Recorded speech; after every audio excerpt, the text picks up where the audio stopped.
నీ ఆజ్ఞలను జాగ్రత్తగా కైకొనవలెనని నీవు మాకు ఆజ్ఞాపించి ఉన్నావు. చాలు. నీ ఆజ్ఞలను జాగ్రత్తగా కైకొనవలెనని రాయబడుతుంది. ఒకసారి మనం ఆలోచన చేసినట్లయితే మన యొక్క జీవితంలో జాగ్రత్త అనే పదము ఎక్కువసార్లు వాడతాం. రోజులో జాగ్రత్త అనే పదాన్ని ఎక్కువగా వాడతాం. ఏ విషయాల్లో వాడతాం ఎక్కువ అంటే పడిపోతాను జాగ్రత్త, ప్రయాణం చేసేటప్పుడు జాగ్రత్తగా వెళ్ళండి, కూరలో ఉప్పు వేసేటప్పుడు జాగ్రత్తగా, మాట్లాడేటప్పుడు జాగ్రత్తగా, జాగ్రత్త అన్నీ కూడా ఎక్కువ వాడే పదము జాగ్రత్త. తెలుగు నేర్చుకుందాం. జాగ్రత్తగా ఏంటో నేర్చుకుందాం. ఇక్కడ రాయబడుతుంది, నీ ఆజ్ఞలను జాగ్రత్తగా కైకొనవాలని నీవు మాకు ఆజ్ఞాపించావు. ఆయన ఆజ్ఞలను మనము జాగ్రత్తగా కైకొనాలి. ఆయన ఆదేశాలను మనము జాగ్రత్తగా కైకొనపోయినట్లయితే మన విశ్వాసం అనేది వ్యర్థం. ఆయన ఆజ్ఞలను మనం జాగ్రత్తగా కైకొనాలి. మన భక్తి జీవితము జాగ్రత్తగా ఉండాలి. మన యొక్క భక్తి జీవితము దేవునికి విధేయత కలిగిన విధముగా ఉండాలి. అందుకే లూకాసు సువార్త 11:27 చూద్దాం ఒకసారి. 11:28 వాక్యమును విని దాని కైకొన్న వారు మరీ ధన్యులు రాయబడుతుంది. అంటే ధన్యులు కాదు, కానీ దేవుని వాక్యాన్ని విని దాన్ని జాగ్రత్తగా కైకొన్న వారు మరీ ధన్యులు. ఇక్కడ మన యొక్క జీవితంలో ఈ ఆదేశాలు కేవలము మన యొక్క మనసు కోసం ఇచ్చినవి కాదు, కానీ మన యొక్క జీవితము మార్చబడాలి. ఇక్కడ మనం జాగ్రత్తగా ఉండాలి అంటే చెప్పే మాట ఏంటంటే మనం మారడానికి కోసమే. మనము మారడానికి కోసమే. నువ్వు జాగ్రత్తగా సైకిల్ తొక్కాలి అంటే నా కోసం కాదు. నువ్వు జాగ్రత్తగా సైకిల్ తొక్కాలి అంటే నా కోసం కాదు. ఎవరి కోసం? నీ కోసం. నువ్వు జాగ్రత్త సైకిల్ తొక్కితేనే పడిపోకుండా వెళ్ళాలి. నువ్వు జాగ్రత్తగా వెళ్ళాలి ప్రయాణం అయినప్పుడు అంటే దేనికోసం? నా కోసం కాదు, నీ కోసం. నువ్వు జాగ్రత్తగా ప్రయాణం. నువ్వు ట్రైన్లో వెళ్తున్నప్పుడు జాగ్రత్త, ఎందుకంటే నీ లగేజ్ కనుక పోతే నేనేం చేయలేను ఇక్కడ నుండి. కానీ నువ్వు జాగ్రత్తగా దాన్ని నీ ఆజ్ఞలను జాగ్రత్తగా కైకొనాలని ఆయన మనకు ఆజ్ఞాపించాడు. ఎందుకంటే ఈ ఆజ్ఞలు మన యొక్క మనసు కోసం కాదు, కానీ మన జీవితము మార్చబడాలి. ఇక్కడ రాయబడుతుంది, దేవుడి వాక్యము విని దానిని కైకొన్న వారు మరీ ధన్యులు. ఏమైనా వారా దినమన మనం నేర్చుకుందాం ఏ విషయాల్లో మనం జాగ్రత్తగా ఉండాలని దేవుడు ఆజ్ఞాపిస్తున్నాడు. ఏ విషయంలో మనం జాగ్రత్తగా దేవుని యొక్క వాక్యం మనం తెలియజేస్తుందో నేర్చుకుందాం. ముందుగా అపోస్తలుడైన పౌలు కొరింథీయులకు రాసిన మొదటి పత్రిక 1 కొరింథీ 10:12 తాను నిలుచున్నానని తలంచుకున్నవాడు పడకుండానట్లు జాగ్రత్తగా చూసుకొనవలెను. మొదటిగా రాయబడుతుంది, తాను నిలుచున్నవాడు జాగ్రత్తగా పడకుండా వాడు ఉన్నట్లుగా జాగ్రత్తగా వాడు చూసుకోవాలి. అంటే మొదటి మాట రాయబడుతుంది, పడిపోకుండా మనం జాగ్రత్తగా పడిపోకుండా. ఇక్కడ రాయబడుతుంది, తాను నిలుచున్నానని తలంచుకున్న వాడు పడిపోకున్నట్లు జాగ్రత్తగా చూసుకోవాలి. రాయబడుతుంది, తాను నిలుచున్నానని తలంచుకున్నవాడు. ఆ మాట లాగానే ఇంకొక ఎగ్జాంపుల్ కొడతాను, చెప్పండి.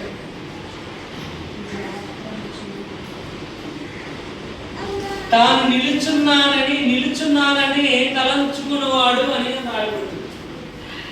ఎగ్జాంపుల్ నేను చెప్పనుకున్నవాడు నాకు ఎగ్జాంపుల్ చెప్పండి. తాగుతాడు, వాడు స్టడీలోనే ఉన్నాడు అనుకుంటాడు. స్టడీ, ఆయన స్టడీ. కానీ ఎవరంటే చూసేవాడికి అడుగు పడిపోయాడు. వాడు బాగానే పడుకున్నాడు అనుకుంటాడు, కానీ వాడు పడుకున్నది ఎక్కడ? రోడ్డు మీద. ఇక్కడ రాయబడుచుంది, తాను నిల్చున్నానని తలంచుకున్న వాడు పడుకున్నట్లు జాగ్రత్తగా చూసుకోవాలి. అంటే మొదటిగా దేవుని వాక్యం మనం తెలియజేస్తుంది, మనం పడిపోకుండా జాగ్రత్తగా చూసుకోవాలి. ఎందుకు మనం పడిపోతాం? ఎందుకు మనం అంటే మనం నడిచే నడక సరిగ్గా లేదనుకోండి, ఏమైపోతాం? పడిపోతాం. ఎప్పుడు దిగే సీడీలే అమ్మా, ఎప్పుడు దిగే సీడీలే. రాత్ర మా మార్నింగ్ పడిపోయింది. మార్నింగ్ ఏమైంది? కారణం ఏంటంటే సీడీలు ఎలా ఉన్నాయంటే తడిచిపోయింది. నడిచిపోయాయి. ఎప్పుడు దిగే సీడీలు లేదంటే దవడబా దిగేటప్పుడు జారిపోయి పడిపోయింది. కాబట్టి మనం పడిపోతామంటే ఎందువల్ల పడిపోతాం? అత్యాచారం వల్ల పడిపోతాం. మనం పడిపోతాం అంటే గర్వం వల్ల పడిపోతాం. నాశనానికి ముందు గర్వం అనేది నడుస్తుంది. ఇక్కడ రాయబడుతుంది, ఎప్పుడైతే మనం పడిపోతామో దానికల్లా కారణం ఏంటంటే మన మీద మనకే నమ్మకం ఉండడం. నేను చేసేయగలను, నా వల్ల అవుతుంది అనుకుంటాను. కానీ దేవుని యొక్క నిర్ణయం లేకపోతే మన ఏ పని రావు. దేవుని యొక్క సహాయం లేకపోయినా యెహోవా ఇల్లు కట్టిందని ఇలా కట్టుబాటు ప్రయాసము పడతాం. ఇక్కడ మనం పడిపోకుండా ఉండాలంటే మన మీద మనము నమ్మకం ఉంచడం కాదు, మనము దేవుని మీద నమ్మకం ఉంచాలి. సామెతల గ్రంథం 3వ అధ్యాయంలో రాయబడుతుంది, నీ సొంతను ఆధారం చేసుకొనక యెహోవా మీద నువ్వు ఆధారపడాలి. కానీ నువ్వు నిలబడాలి, నువ్వు పడిపోకుండా ఉండాలంటే నువ్వు దేవుని మీద ఆధారపడాలి. చూడండి, సామెతల గ్రంథము 14:12 చూద్దాం. మార్గము ఒకటి కనబడుతుంది, పొదుపు అది మరణానికి దారితీస్తుంది. ఒక నెడల సరైన మార్గం ఒకటి కనబడుతుంది, కానీ ఎవరి మార్గం వాడు సరైనది, కానీ పొదుపు అది మరణానికి నడిపించేదిగా ఉంది. అదే మత్తయి 12:12 రాయబడుతుంది, తనకు తానుగా వేరుగా ఉన్న ఏ రాజ్యమును, ఏ ఇల్లును, ఏ పట్టణమును, ఏ సామ్రాజ్యం కూడా నిలవదు అని రాయబడుతుంది. మనము యెహోవా మీద ఆధారపడవలసి, మన యెహోవా మీద ఆధారపడాలి. అంటే ఎంత తెలిసిన మనము ఏమంటారంట, అడిగి మడిగి ఉంటారు. తెలిసిన అడిగి మనకు ఒక సామెత ఉంది. ఏంటా సామెత? అడిగి మడిగి ఉంటుంది, ఏమీ లేదంటే అంట ఎగిరెగిరి పడతా ఉంటుంది. సామెత ఊరిలో ఇక్కడ మనకి ఎన్ని ఉన్నాను, ఎంత జ్ఞానం ఉన్నాను, ఎన్ని ఉన్నాను, మన చేయాలంటే దేవుని యొక్క సన్నిధిలో మనం పడిపోకుండా ఉండాలి అంటే అణిగి ఉండాలి, దేవుడికి లోపడి ఉండాలి. ఇక్కడ రాయబడుచుంది, నిలుచుచున్న వాడు తలంచుకుంటాడు, పడిపోకున్నట్టు జాగ్రత్తగా చూసుకోవాలి. అంటున్నాడు, నీ ఆజ్ఞల జాగ్రత్తగా కైకొన వల్లని నీవు మాకు ఆజ్ఞాపిస్తున్నావు. ఏంటంటే మనం పడిపోకుండా జాగ్రత్తగా ఉండాలి. పడిపోకుండా అంటే మనం తరచుగా పడిపోతుంది, తరచుగా మన బలహీనతల వల్ల పడిపోతూ ఉంటాం, తరచుగా మనకున్నాయిక అనారోగ్యాల వల్ల పడిపోతూ ఉంటాం, తరచుగా మనకు వచ్చే కష్టాల వల్ల పడిపోతూ ఉంటాం. ఇంకో ఈవేళ ఈ పని చేశాను కాబట్టి నాకు ఈ శోధన వచ్చిందని డిసప్పాయింట్ అయిపోతుంది. దేవుని వాక్య భాగం రాయబడి వచ్చింది, పడిపోకుండా. ఎందుకంటే మనం పడిపోతున్నాం అంటే కారణం గర్వం అనేది ఉంటుంది. చూద్దాం, రోమిల 11:20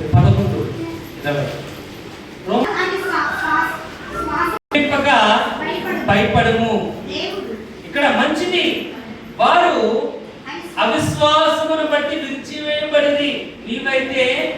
విశ్వాసం బట్టి నిలిచి ఉన్నావు కనుక గర్వింపక భయపడము. మనము పడిపోతున్నాం అంటే గర్వం. నేను చెప్పాను ఇందాక, నాకేం కాదు నేను నడిచేస్తాను అనుకుంటాం అమ్మా, అక్కడే మనకి ఏదో స్లిప్ అయి పడిపోతాం, కాలు జారి పడిపోతుంది. మనం అనుకోవచ్చు నడిచేయగలను అని బ్యాలెన్స్ ఆపుకుంటాం, కానీ ఆపుకోలేకపోవచ్చు.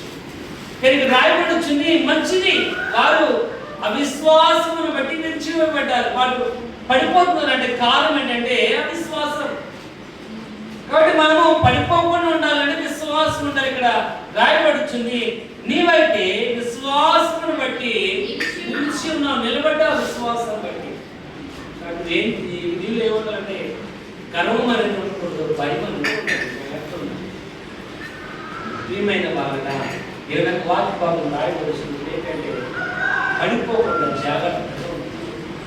సార్ చూడండి, 2 Peter 3:17, 2 Peter 3:17 కాచుకొని నుండి అంటే స్థిర మనస్సును విడిచి పడిపోకుండా కాచుకోవాలి. 2 Peter 3:17 స్థిర మనస్సును విడిచి పడిపోకుండా జాగ్రత్తగా కాచుకోవాలి.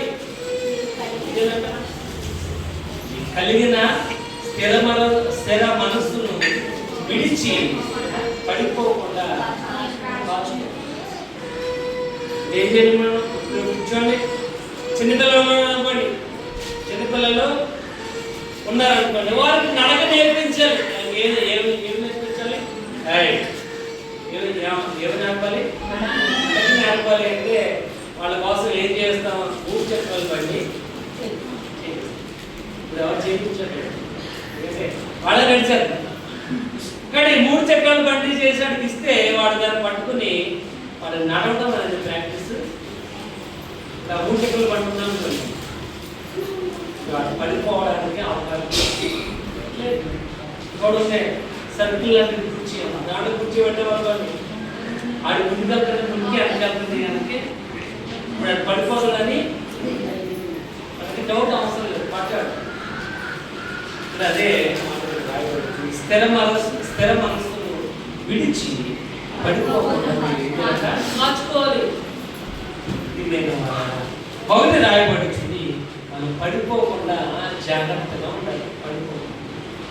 ఒకవేళ మనం పడిపోయామనుకోండి, అపవాది చూస్తాడు ఎప్పుడు పడిపోతామా, అపవాది చూస్తాడు ఎప్పుడు నాకు దొరుకుతారా అని.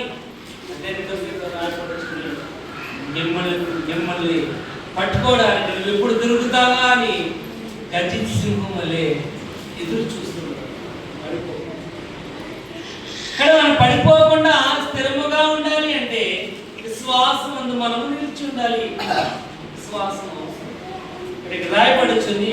ఒకటి, మన ఏ విషయంలో జాగ్రత్తగా పడిపోకుండా మనము చాలా జాగ్రత్తగా.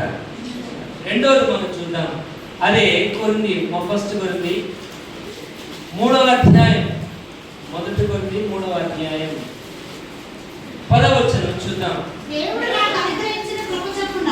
నాకు అనుగ్రహించిన కృప చెప్పున నేను నేర్పిరి అయిన శిల్పకారుని వలె మరి అప్పుడు దాని మీద కట్టుచున్నాడు. ప్రతివాడు దాన్ని ఎలాగ కట్టుచున్నాడో జాగ్రత్తగా. ఏంటి రెండోది? మనం ఎలా కట్టబడుచున్నామో జాగ్రత్తగా చూసుకోవాలి. ఎలా కట్టబడుచున్నామో, ప్రతి కట్టడం కూడా ఎలా కట్టాలంటే జాగ్రత్తగా కట్టాలి. తాకు వేసి దగ్గర ఉంటుంది, కోపం ఉంటుంది, మూలమట్టం ఉంటుంది, అమ్మ పద్ద ఉంటుంది. ఇవన్నీ ఎందుకు? అవి సరైన పద్ధతిలో కట్టడానికి, అవి సరిగ్గా కట్టడానికి. ఏ మాత్రం ఎగురు వచ్చినా గోడ క్రాక్లు వచ్చేస్తాయి, ఏ మాత్రము సరిగ్గా లేకపోయినట్లయితే గోడ పడిపోయే అవకాశం ఉంటుంది. ఇక్కడ రాయబడుచుంది మనం ఎలా కట్టబడుచున్నామో. ఎందుకు మనం ఎలా కట్టబడుచున్నాము అంటే ఇక్కడ చూడండి, అదే కింద వచ్చిన చూద్దాం, 11వ వచనం. వేయబడిన తప్ప మరి పునాది ఎవరు కూడా వేయలేడు. పునాది యేసుక్రీస్తు. ఎప్పుడు పునాది ఎవరంటే యేసుక్రీస్తు. బేస్మెంట్ చాలా స్ట్రాంగ్ గా రాక్ సాలిడ్ గా ఉంది. పునాది యేసుక్రీస్తు. పునాది మీద కట్టబడిన ఇల్లు మాత్రము ఎలా కట్టబడాలో నువ్వే జాగ్రత్తగా చూసుకో. చూడండి, గవర్నమెంట్ వారు హౌసింగ్ లోన్ ఇవ్వాలనుకోండి, మనం ఏం చేయాలి? పునాది వేసి ఫోటో దిగితేనే కానీ గవర్నమెంట్ వారు హౌసింగ్ లోన్ అనేది ఇవ్వరు. కానీ పునాదులు ఎవరి కోసం వేయాలి? పునాది ఎవరి కోసం వేయాలి? నీ కోసం వేసుకోవాలి. పునాది నువ్వు కట్టుకున్న ఇల్లు కాబట్టి నువ్వేం చేయాలి? పునాది వేస్తేనే గవర్నమెంట్ వారు లోన్ ఇస్తారని ఏదో నాకు ఇల్లు పెట్టేసి పునాది అన్నావు. గోడ ఎలా కట్టాలో వాడు చెప్పిన లెక్క ప్రకారంగా కట్టాలి.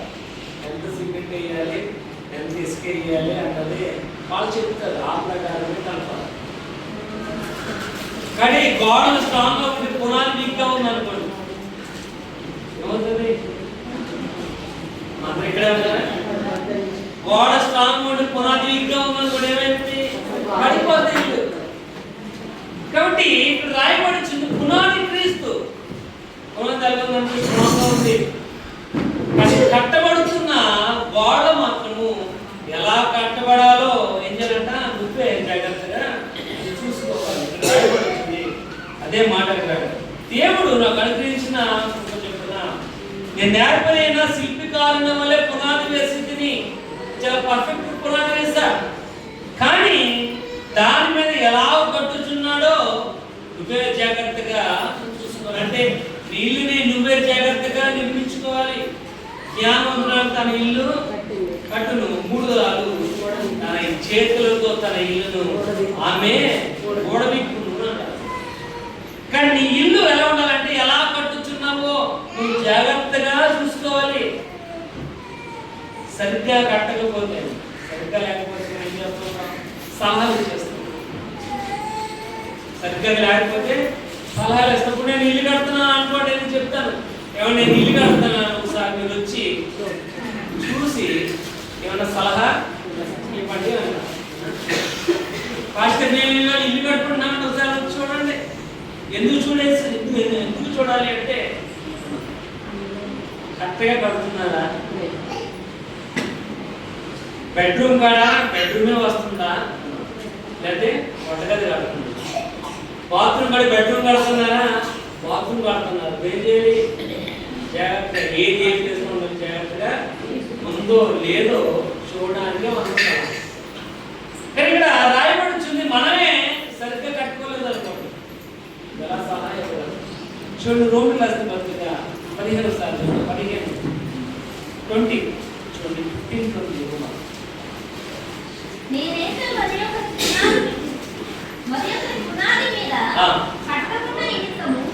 ఆయన గూర్చిన సమాచారం ఎవరికి తెలియజేయబడలేదో వారి చూతులని వినిన వారు గ్రహించుననియు రాయబడిన ప్రకారం క్రీస్తు నామమున ఎరుగని కోట్లను స్వార్థను ప్రకటింపబడని మిక్కిలి ఆశగల వాడే. రాయబడుచున్న మనం ఎలా కట్టబడాలి అంటే, ఎక్కడైతే దేవుని యొక్క సువార్త తెలియజేయబడలేదో అక్కడ మనం సలహా ఇచ్చి ఆ ఇల్లుని మనము కట్టడానికి ప్రోత్సహించేది ఉండాలి. ఇక్కడ అంటున్నాడు, నేనైతే మరి యొక్క పునాది మీద కట్టకుండా నిమిత్తము ఆయనను కూర్చున్న సమాచారం ఎవరికి తెలియకుండా లేదో వారు చూతులనియు వినిన వారు గ్రహించనియు క్రీస్తు నామమున చోటను సువార్త ప్రకటింపవాలని మిక్కిలి ఆసక్తి కలిగిన వారు. మనం ఏం చేస్తుంటామంటే మన తప్పు మన దగ్గర పెట్టుకుంటూ ఉంటాం, మన సలహా ఇస్తూ ఉంటాం. ఏదైనా వాక్యం బాగా రాయబడుతుంది, నీ కంట్లో ఉన్న దూరం నచ్చక ఎదుటవాడి కంట్లో నలుసు. అంటే మనమే సరిగ్గా నిర్మించబడతలేదు, మనమే సరిగ్గా ఎలా కట్టబడుతున్నామో మనకే క్లారిటీ లేదు. కానీ ఎదుటి వాళ్ళకి మనం సలహా ఇచ్చేవాడు. ఇక్కడ పౌలు అంటున్నాడు, ఎవరికైతే సువార్త తెలియదు వారి ఇల్లు కట్టబడాలని నేను వారికి తెలియజేస్తున్నాడు తప్ప ప్రియమైన వాళ్ళ దేవుని వాక్యం ఆ విధంగా కట్టబడాలంటే గొప్పలకి మనం అనుకుంటూ ఉంటాం, నేను కాబట్టి నేను 5 నిమిషాలు ఇవ్వండి, 5 నిమిషాలు, కానీ 5 నిమిషాలు వాళ్ళకి కాదు, మీకు 6 నిమిషాలు కదా. దేవుని యొక్క వాక్యాలు రాయబడుతున్నాయి. పునాది,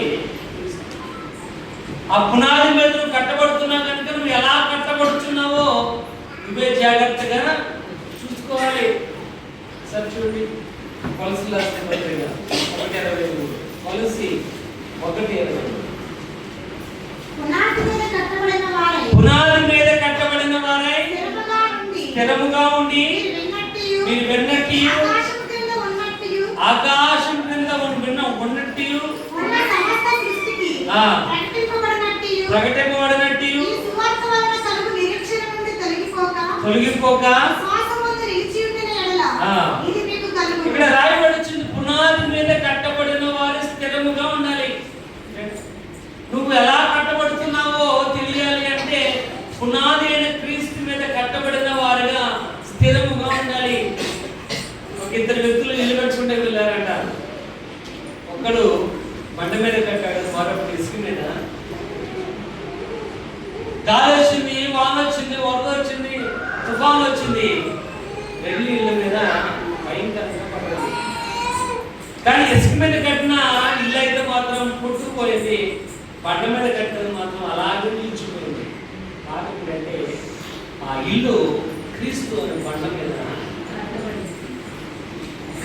బండ మీద కట్టబడింది కనుక ఇక్కడ రాయబడుతుంది, స్థిరమైన పునాది మీద కట్టబడిన వారే స్థిరముగా ఉండాలి. పునాది మీద కట్టబడిన వారే, క్రీస్తు అనే పునాది మీద కట్టబడిన వారే స్థిరముగా ఉండాలి. ఇక్కడ రాయబడుతుంది, ఈ సువార్త వలన కలుగు నిరీక్షణలోనూ కలుగుకోక విశ్వాసము నిలిచి ఉండాలి. మనం స్థిరముగా ఎలా కట్టబడుతున్నామో పడిపోకుండా ఉండాలంటే నిరీక్షణ, విశ్వాసం రెండు కూడా ఈ యొక్క జీవితంలో పునాది మీద కట్టబడిన వారు స్థిరముగా ఉండాలి. ఇక్కడ జాగ్రత్తగా ఉండాలి. ఏ విషయం జాగ్రత్తగా ఉండాలంటే నువ్వు ఎలాగా పడిపోకుండా జాగ్రత్తగా ఉండాలి. ఒకటి పడిపోకుండా, రెండో నువ్వు జాగ్రత్త ఉండాలి. ఎక్కడ జాగ్రత్త ఉండాలంటే నువ్వు ఎలా కట్టబడుచున్నావో జాగ్రత్తగా ఉండాలి. ఎందుకంటే ప్రతి ఇంటికి కూడా ఎలా చేయాలి, నియమం ప్రకారం కట్టబడిన వాడు వాడంతా చేతితో పే చేసిన తర్వాత తాళం వేస్తే తీసుకుంటాడు, మూలమంట తీసుకుంటాడు, తూకం తీసుకుంటాడు. తూకం, ఈ తూకం పెట్టి ప్రతి రాయి సిట్ చేసుకుంటాడు, కరెక్ట్ గా ఉందో లేదో. అలాగా మనము అనేకమైన ఎన్నికలమైన మనము ఒక గృహ నిర్మించబడాలి అంటే మనం ఎలా కట్టబడుతున్నామో చాలా జాగ్రత్తగా ఉండాలి. అందుకని ఒకటి పడిపోకుండా జాగ్రత్తగా ఉండాలి. రెండోది ఎలా కట్టుతున్నాము మార్కు సువార్త 4:24 మరియు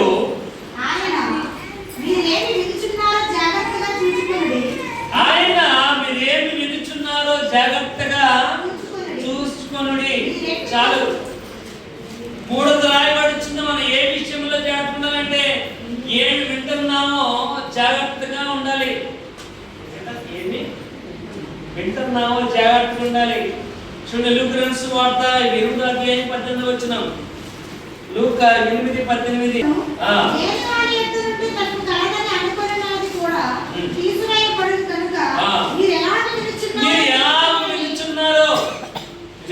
మీరు ఎలా వినుచున్నారో చూసుకుని ఇక్కడ 2 మాటలు రాయబడుతున్నాయి.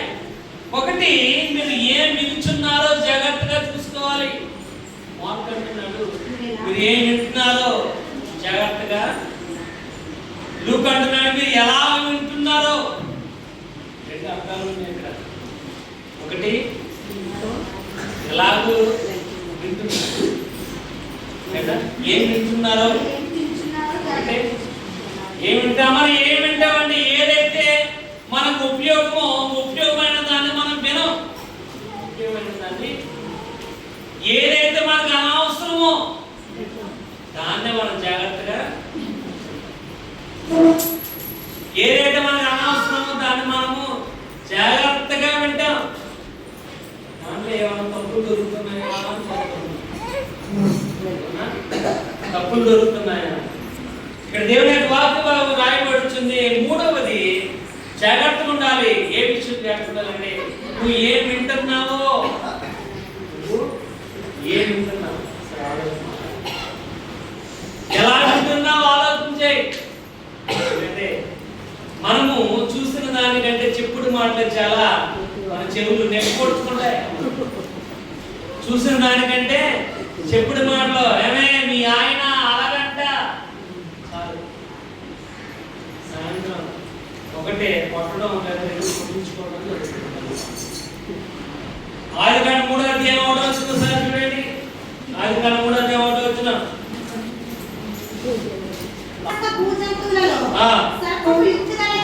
యుక్తి గలదై ఉండెను.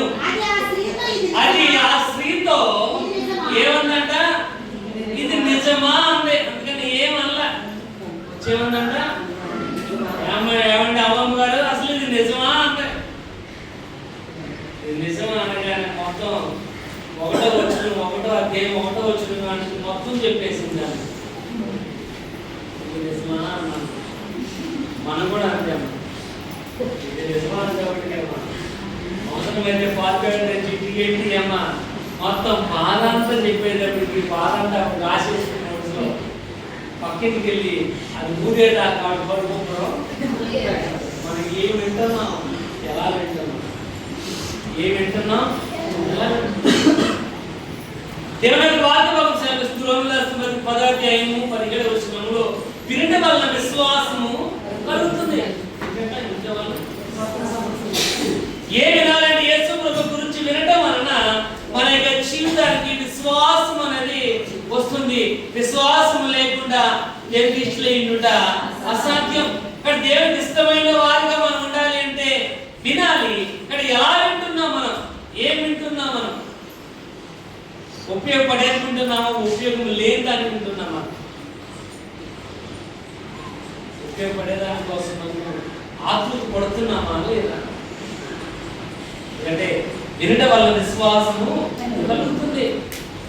చూడండి, మార్కస్ వార్త మార్చుద్దాము 9వ అధ్యాయం 7వ వచనంలో యేసు వారు రూపాంతర సమయంలో జరిగిన సర్వీసును సాధిస్తున్నాము. 9వ అధ్యాయం 7వ వచనం. మేఘం ఒకటి వచ్చి వారిని కమ్మగా, ఈయన నా ప్రియ కుమారుడు, ఈయన మాట మీరు వినాలి చెప్పాడంట. ఈయన యేసు వారు రూపాంతర సమయంలో ఇక్కడ రాయబడుచుంది. పేతురు యాకోబు యోహాను తీసుకుని వెళ్ళాడు. ఆ కొండ మీద వెళ్ళాడు. ఆ కొండ వారి మీద ఒక మేఘము కమ్మి ఆ మేఘంలో స్వరం వచ్చింది, ఈయన నా ప్రియ కుమారుడు, ఈయన మాటలు నువ్వు వినాలి. నువ్వు ఏం మాటలు వింటున్నావు, ఎలా వింటున్నావు? అంటే చూడండి, కొన్ని మాటలు మనం వినగానే మన రక్తం ఉడికిపోతామా, మన రక్తం ఏమైపోతుందంట ఉడికిపోతుంది. అది బ్లాస్ట్ అయిపోయేదాకా, ఏది ఆ ఉడికిపోయిన రక్తం బ్లాస్ట్ అయిపోయేదాకా లోపల బాయిల్ అయిపోతూ ఉంటుంది. బ్లడ్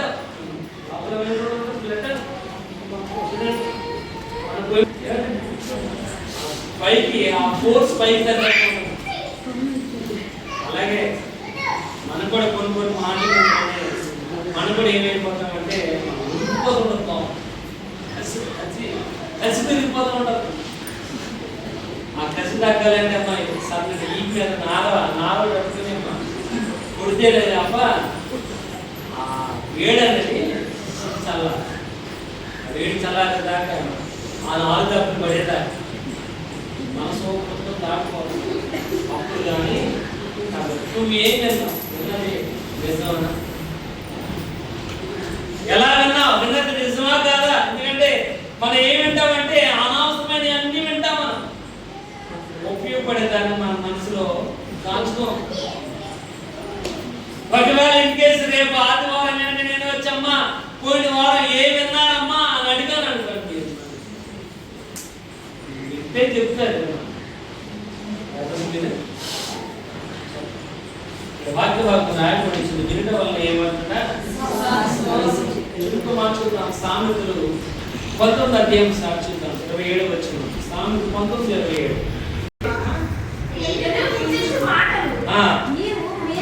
ఇక్కడ రాయబడుతున్న కుమారుడా తెలివి పుట్టించు మాటలు పేరు కోరుతావా అంటున్నాడు. మాటలు వినడానికి ఇష్టము చూపించట్లేదా? ఈ మాటలు తెలివి గురించే. ఈ మాటలు చుట్టూ దారుల కంటే మధురమైనవి.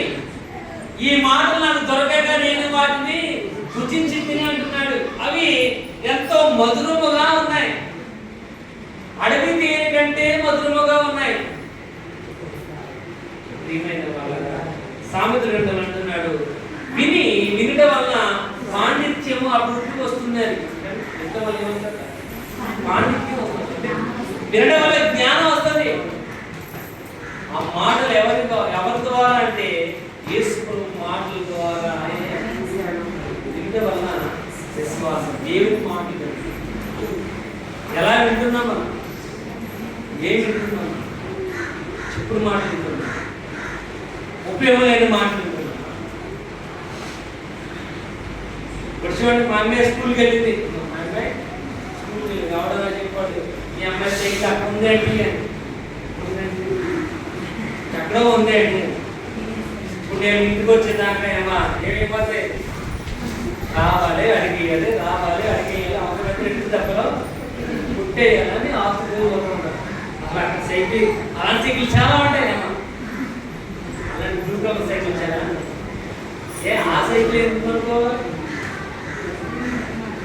ఏంటంటే మనం క్లియర్ చేసుకోవాలి. అది ఉంటున్నది నిజమా? కరెక్ట్గా ఉంటుంది. దేవుని యొక్క మాట వినటం. రెండు వర్డ్స్ విడిచిపెట్టి కొట్టుకొని పోకున్నట్లు వాటి మన విశేష జాగ్రత్త కలిగి ఉండాలంట. ఏంటంటే నువ్వు విన్నటువంటి మాటలు కొట్టుకొని పోకుండా ఉండినట్లు విశేష జాగ్రత్త ఉండాలంట. నువ్వు విన్నామంటే మాటలు కొట్టుకొని పోకూడదు. మాటలు కొట్టుకొని పోకూడదు. ఏమవుతాడు, మన బ్రెయిన్ లో మూల స్టోరేజ్ అవుతుంది. మూలకి ఏమవుతుందంటే స్టోరేజ్ అవుతుంది. దాని తర్వాత ఏమవుతుందంటే ఆ తాళం ఆల్రెడీ మనం వేసేస్తాం కనుక ఆ తాళం మనం తాళం ఎక్కడ పోగొట్టుకున్నాం కనుక దాంట్లో ఏముందో మనకి అదేమవుతుందండి, కొంతకాలానికి డిలీట్ అయిపోతుంది. ఎందుకంటే మన ఫోన్ ఉంది కదా, టచ్ ఫోన్ ఉంది కదా, దీంట్లో మన కింద వస్తుంది, it will be 30 days in your account. 30 రోజులు ఆ ఫోటో మన దగ్గర 30 రోజులు నువ్వు డిలీట్ చేసిన ఫోటో డిలీటెడ్ ఫోటోలో ఉంటుంది. 30 రోజులు. 31వ రోజు ఆ ఫోటో ఆటోమేటిక్గా డిలీట్ అయిపోతుంది. నువ్వు డిలీట్ చేయవలసిన, ఆల్రెడీ నువ్వు డిలీట్ చేస్తావు, నాకు అవసరం లేదనుకో. మనం సెల్ఫీ దిగాం కదా, ఈ సెల్ఫీ దిగినట్టు మనం కూర్చో వంకలు వచ్చిందేమో, ఏం చెప్తున్నాను దాచుకో, డిలీట్ చేస్తాం. ఆ డిలీట్ చేసిన ఫోటో డిలీటెడ్ ఫైల్స్లో ఉంటుంది కానీ మనకు అది అవసరం లేదు. కానీ దాంట్లో ఎప్పుడు దాకా ఉంటుంది? 30 రోజులు ఉంటుంది. 31వ రోజు ఆ ఫోటో ఆటోమేటిక్గా అక్కడ నుంచి పర్మనెంట్గా డిలీట్ అయిపోతుంది. అలాగే మనం కూడా ఏం చేస్తూ ఉంటామంటే వాక్యాన్ని వింటాం. వాక్యం ఏంటంటే స్టోరేజ్లో పెట్టేస్తాం, ఆ తాళం మనం తీయగా దాన్ని గ్రహించాం. అదేమవుతుందంటే ఆటోమేటిక్గా మళ్ళీ వారానికి డిలీట్ అయిపోద్ది. మళ్ళీ ఫ్రెష్ మైండ్తో వస్తాం కనుక కొన్ని వారం ఏమన్నామో మనకి ఇక్కడ కనుక అంటున్నాడు. కావున మనం వినిన సంగతులను విడిచిపెట్టి కొట్టుకొని పోకుండాన్నట్లు వాడిని జాగ్రత్తగా చూసుకోవాలంటే మనం ఏదైతే విన్నామో దాన్ని ఏం చేయాలంటే జాగ్రత్తగా చూసుకోవాలి. చూడు, మార్క్స్ వార్త 13 4వ వచనం. విత్తుతుండగా కొన్ని విత్తనములు త్రోవ పక్కన పడెను, పక్షులు వచ్చి వాటిని ఇక్కడ వాడు విత్తుచుండగా కొన్ని విత్తనాలు వెంబడి అంటే వచ్చి త్రోవ పక్కన పడ్డాయి. త్రోవ పక్కన పడిన విత్తనాలు పక్షి వచ్చి ఏం చేస్తుందంట, ఎత్తుకొని పోయింది. చూడండి, 14వ వచనం 19లో వచ్చింది.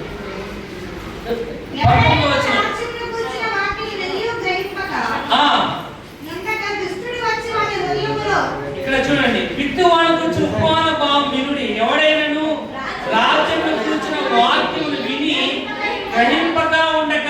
చాలా ఏంటంటే మనం విన్నటువంటి వాక్యము కొట్టుకోకుండా ఉండాలంటే దాన్ని గ్రహించాలి. మనం యెహోవా ఉత్తముడని ఏం చేయాలంటే అది చూసి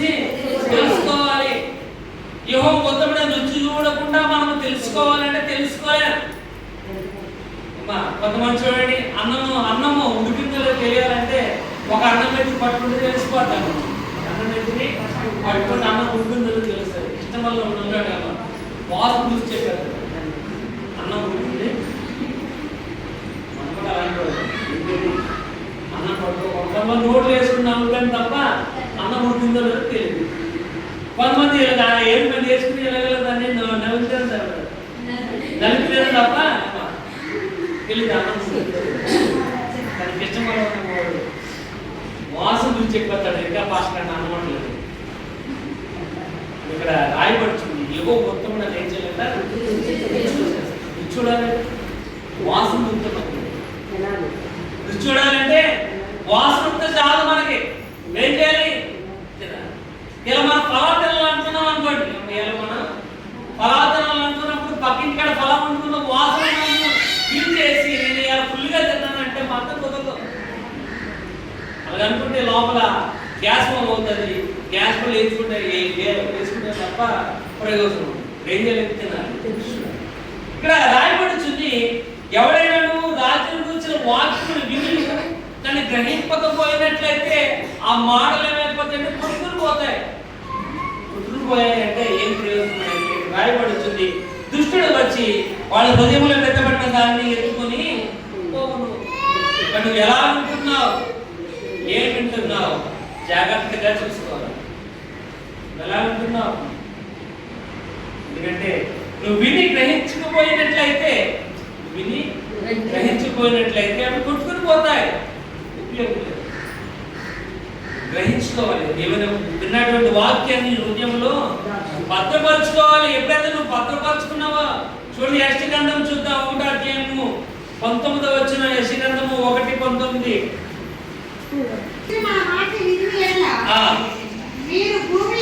మీరు నా మాట వినిన యెడల భూమి యొక్క మంచి పదార్థములను అనుభవించును అని రాయబడుతుంది. తిందురు కాదు, భూమి మీద ఉన్న మంచి పదార్థములను మీరు తిందురు అనలేదు. భూమి మీద ఉన్న మంచి పదార్థములను మీరు అనుభవించురు. దానికి తినడానికి చాలా తేడా ఉంది. అనుభవించడం వేరు, తినడం వేరు. మనం ఫంక్షన్కి వెళ్ళాం, మటన్ కర్రీ అంటే మనకు చాలా ఇష్టం. మటన్ కర్రీ చాలా ఇష్టం. ఆ మటన్ కర్రీ వేయడానికి క్యాటరింగ్ వాళ్ళు మనం పెడతాం. ఎందుకంటే వాడు ఎక్కువ వేసేస్తాడేమోనని మనం క్యాటరింగ్ వాళ్ళు పెడితే వాడు 2 ముక్కలు కన్నా 3 మనకేమో ఇవ్వాలా మటన్ కర్రీ పాలన పెళ్లిలో కుమ్మేద్దామని వెళ్తాం మనం. కానీ 2 ముక్కలే వేసాడు వాడు. 2 ముక్కలే వేసాడు. 2 ముక్కలు వేయడం వల్ల మళ్ళీ క్యాగెత్తే వాడు వెనక్కి రాడు. వాడు విన్నాకన్నా రాడు. మనం ఏం చేస్తాం? తిన్నాం, దాన్ని అనుభవించలేదు. తిన్నాం కానీ అదే 200 పెట్టి మన ఇంటికాడ మాంసం తెచ్చుకున్నాం, కూర వండుకుని దాగా అనువేసి తినేసేదాం. దాగా అనువేసి అదేంటండి? ఆస్వాదించు. ఇక్కడ రాయబడుతుంది ఏంటంట, మీరు ఏదైనా మాటలు విన్నట్లయితే భూమి యొక్క మంచి పదార్థములను మీరు అనుభవించేద్దరు అని రాయబడుతుంది. ఎప్పుడు దేవుని మాటలు మనం విని గ్రహించుకున్నప్పుడు మాత్రమే. నువ్వు గ్రహించుకోకపోతే దుష్టుడైన ఆ యొక్క అపవాది వచ్చి ఎందుకంటే ఆ వెత్తబడిన విత్తనాలు వెతుకుని పోతాడు. అప్పుడు అనుభవించలేదు. ఏమైనా దేవుని వాక్యం వాళ్ళు రాయబడుతుంది. జాగ్రత్త.